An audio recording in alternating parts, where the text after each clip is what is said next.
ایک حکیم اٹھ کے آئے گا یوٹیوب پہ, وہ ایسا پیش کرے گا میں ہی ہوں حکمت جس نے پڑھی ہے, باقی سارے کیا ہیں, اور وہ لہسن کے فضائل بیان کرنا شروع کر دے گا. لہسن کھانے سے یہ ہوتا ہے, اجوائن کھانے سے یہ ہوتا ہے, لونگ کے چند دانے کھا لو, اگر مر گئے تو مجھ سے پوچھنا کیوں مرے. لونگ کے فضائل, کچھ بھی نہیں ہوتا, پراٹھے کھایا کرو صبح صبح بیٹھ کے اور ورزش کر لیا کرو, تھوڑا سا بھاگ دوڑ لیا. جو صحت کے اصول 1400 سال پہلے تھے نا, آج بھی کیا ہیں, وہی ہے. جدید تحقیق کوئی ایسی عجیب سی چیز نہیں ہے جو آپ کو پتہ نہیں کیا بنا دے. دیکھو انسان جدید ہے یا قدیم ہے, تو قدیم میں جدید تحقیق کہاں سے چلے گی. ہر یوٹیوبر نے جدید تحقیق کے نام پہ الو بنایا ہوا ہے بیٹھ کے. ابے انسان تو ہزاروں سال پرانا جو آدم کے دور کا تھا وہی آ جائے, تو وہی جو پہلے صحت کے اصول تھے آج بھی کیا ہیں وہی. ہاں اتنا ضرور جدید تحقیق سے فائدہ ہوتا ہے, کچھ خوراکیں ایسی آ گئی ہیں جن میں انسان نے بڑی مصنوعی تبدیلیاں کی ہیں, وہ جدید تحقیق سے پتہ چل جائے گا یہ 2 نمبر ہے. جیسے گندم جو آپ کی آ رہی ہے وہ جدید تحقیق بتاتی ہے یہ وہ والی گندم نہیں ہے جو آپ کے نانا نے کھائی ہے, جس کو کھا کے ہمارے نانا 99 سال تک زندہ رہے تھے. وہ تو یہی کھاتے تھے نا, لیکن وہ زیادہ عرصہ انہوں نے وہ کھائی ہے, آخر میں آ کے یہ کھائی ہے. اگر یہ نہ کھاتے ہو سکتا ہے 199 میں جاتے. تو جدید تحقیق سے تھوڑی بہت جو جدید چیزیں ہیں وہ تو پتہ چل جائیں گی میرے بھائی. باقی صحت کے اصول جو 1400 سال پہلے تھے آج بھی وہی ہیں. اور ہمارے پاس تو اسلام ہے یار, صحابہ کی صحتیں, نبی کی صحتیں, جو ان کی طریقے ہیں. ہاں جدید تحقیق سے علاج کے طریقے بہرحال جدید دریافت ہوئے. میڈیکل سائنس میں جدید تحقیق سے فائدہ اٹھائیں گے کہ بھئی کینسر کا علاج آ گیا. پہلے یہ ریڈیو تھراپی نہیں تھی, کیمو تھراپی نہیں تھی, کینسر کا مریض مر جاتا تھا. اب یہ کہ ریڈیو تھراپی ہے, اور کینسر کے اتنے پیشنٹ بھی نہیں ہوتے تھے کیونکہ قدیم طریقے سے زندگی گزارتے تھے لوگ. لیکن بہرحال علاج میں سائنس نے ترقی کی ہے بہت زیادہ, تو علاج میں تو ٹھیک ہے, لیکن نارمل لائف میں آپ جدید تحقیق کے بجائے قدیم پہ ہی چلو تو میرے خیال ہے زیادہ بہتر ہے آپ کو. ڈاکٹروں کی اپنی صحت دیکھ لو یار, کوئی خاندانی صحت ہے سوائے چند ایک ڈاکٹروں کے؟ زیادہ تر تو وہی جتنے میں ہم مر رہے ہیں اتنے میں ڈاکٹر بھی مر رہے ہیں. حکیموں کی میں نے دیکھے 99 سال 100 سال. میں مانتا ہوں حکیموں میں زیادہ تر فراڈی ہوتے ہیں آج کل, اچھے بھی ہوتے ہیں لیکن زیادہ تر.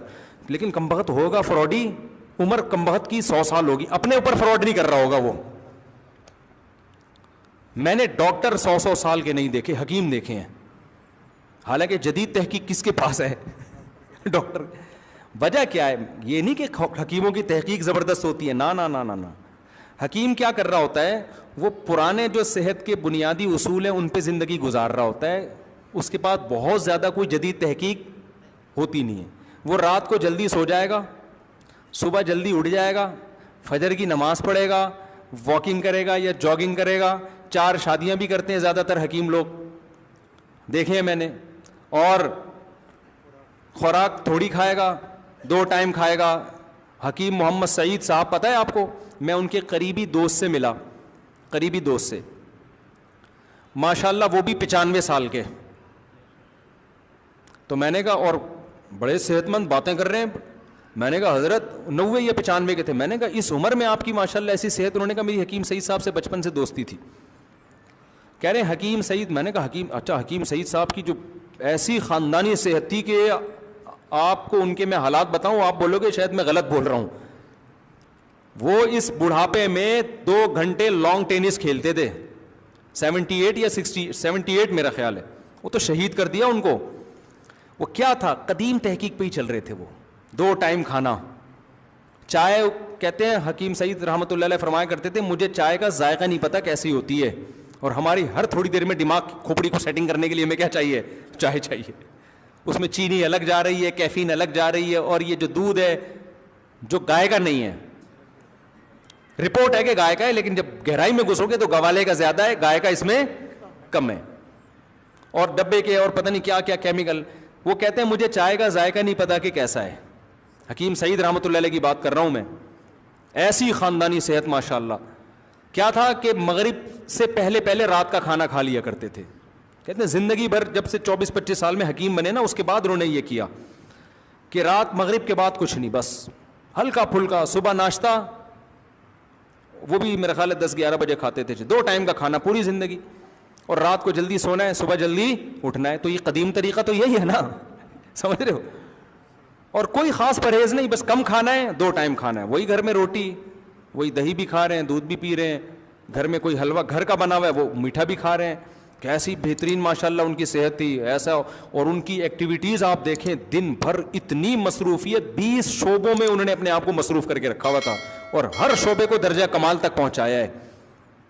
اور نماز کے ایسے پابند تھے, ان کے خادموں نے بتایا کہ میں 5 سال ان کے ساتھ رہا ہوں, 5 سال میں ایک دفعہ میں نے نہیں دیکھا کہ نماز میں 5 منٹ باقی اور 5 منٹ پہلے ان کا دایاں قدم مسجد کے اندر نہ آ گیا ہو. فجر, ظہر, عصر, مغرب, عشاء, 5 ٹائم نماز میں نا, ہر نماز میں 5 منٹ پہلے مسجد میں جانے کا ان کا معمول تھا. کہتے ہیں ایسا نہیں ہوا کہ 4 منٹ پہلے کبھی گئے ہوں. اور کوئی ٹائم دیتے تھے نا کسی کو کہ میں نے اتنے بج کے اتنے منٹ پہ آنا ہے, تو اس کا مطلب کیا ہوتا تھا, اتنے بج کے اتنے منٹ پہ آنا ہے. کہیں ربن کاٹنا ہے, افتتاح کرنا ہے, ان کا ٹائم دیا, وہ گئے ربن کاٹ کے آ گئے, کوئی بندہ ہی نہیں ہے وہاں پہ. انہوں نے کہا ربن لاؤ, ادھر باندھا, کٹک چلے گئے. لوگ کہنے جی آج حکیم سعید صاحب نے آنا ہے, پتہ نہیں ٹائم وہ ابھی تک آئے کیوں نہیں. بھائی وہ ٹائم کے پابند ہیں, وہ اپنے ساتھ ربن لے کر آئے تھے, یوں لگایا, کاٹ کے چلے گئے. گوگل میپ نہیں تھا اس زمانے میں, تو وہ ٹائم کی پابندی ایسے کرتے تھے کہ کہیں ایونٹ ہے نا, کل 10 بجے پہنچنا ہے, تو ایک دن پہلے خادم کو بھیجا کہ وہ جگہ دیکھ کر آؤ, ایڈریس تلاش کر کے آؤ, اور دیکھو کتنا ٹائم لگتا ہے پہنچنے میں, تاکہ کل ہم اسی حساب سے پہنچیں, لیٹ نہ ہو ہم.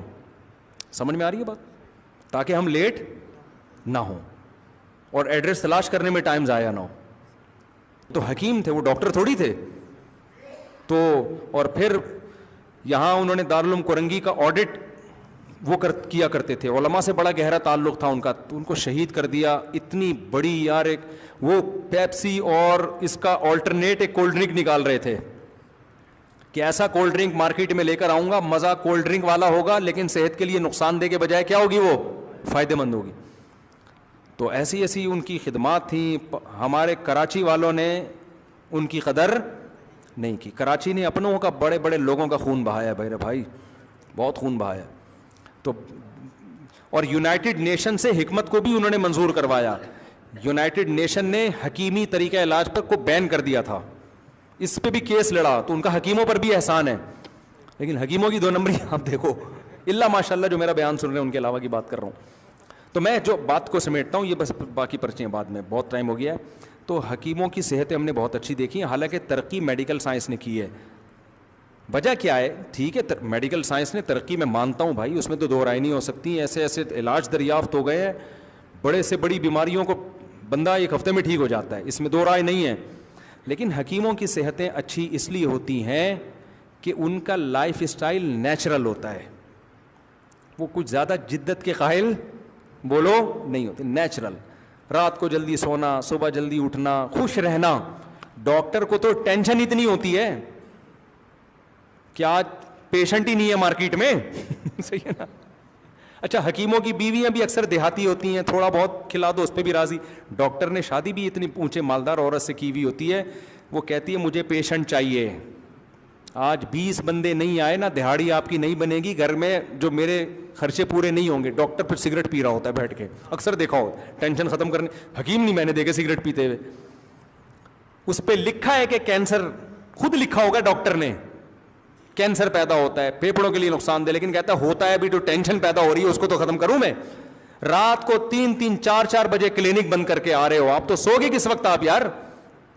نہ ڈاکٹروں کی زندگی میں ورزش ہے, نہ ڈاکٹروں کی زندگی میں رات کو جلدی سونا ہے, نہ صبح جلدی اٹھنا ہے.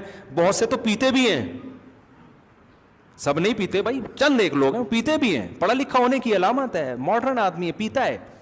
تو یہ جو ہے نا ان کا ایک تھوڑا سا وہ ہے کہ ہم یہ مولویوں کی طرح دقیانوس نہیں ہے, یہ بھی ہے, یہ بھی چلے گا, سب چلے گا. اللہ ماشاء اللہ, سب زیادہ تر ڈاکٹر ایسے نہیں ہوتے میرے بھائی. تو جب پیے بھی رہے ہو, سگریٹیں بھی چل رہی ہیں, اور اتنی ٹینشن بھی آپ لے رہے ہو. ایک ڈاکٹر بیچارے رات کو کلینک بند کر کے آتے تھے, کتے ان کو گھر چھوڑنے آتے تھے بھاگتے ہوئے, اتنی لیٹ نائٹ آتے تھے وہ. تو اتنی ٹینشنوں میں تو میرے بھائی پھر تو کہاں سے عمریں لمبی ہوں گی. وہی ٹینشن آگے پیشنٹ کو بھی پارسل ہو رہی ہوتی. اور ہماری قوم کی حالت یہ ہو گئی ہے, صحت ایک طرف, لیکن ان کو فوری ٹینشن ختم کرنی ہے, چاہے کینسر ہو جائے. سگریٹ پیتے ہیں نا نوجوانوں, میں اکثر چٹکلا سناتا ہوں. ہماری قوم کی حالت یہ ہے کہ ایک آدمی دکان پہ گیا تو اس سگریٹ خریدی, اس کمپنی نے لکھا ہوا تھا خبردار سگریٹ نوشی مردانہ قوت کے لیے نقصان دہ ہے. فوراً اس نے واپس کی, بولا بھائی وہ کینسر والی دے دے تو. اس کو مردانہ کمزوری برداشت نہیں ہے, کینسر کیا ہے, ابے یہ نہیں مجھے کینسر والی دے دے. وجہ کیا ہے کہ یار تھوڑے دن جئیں گے عزت کے ساتھ, کینسر سے مر جائے نا. میرے بھائی پہلے تو زندگی ہے اللہ کے بندو. تو میں اس لیے کہتا ہوں ڈاکٹروں سے اور حکومت سے کہ اگر تم سگریٹ لوگوں سے چھڑوانا چاہتے ہو تو یہ مت لکھو یہ کینسر پیدا کرتی ہے, یہ لنگس کو تباہ کرتی ہے, پھیپھڑوں کا بیڑا غرق کرتی ہے. قوم کہتی ہے بیڑا غرق ہو جائے, گردے خراب ہو جائیں, پھیپھڑے خراب ہو جائیں, مر جائیں, اس پہ یہ لکھ دو کہ خبردار سگریٹ نوشی مردانہ قوت کے لیے کیا ہے. پھر دیکھو کوئی بھی نہیں خریدے گا, کوئی بھی نہیں خریدے گا. جس کو چورن بیچنا ہوتا ہے اس نام سے بیچ. بہت ٹائم ہو گیا میرا خیال ہے. اللہ تعالیٰ سمجھنے کی عمل کی توفیق عطا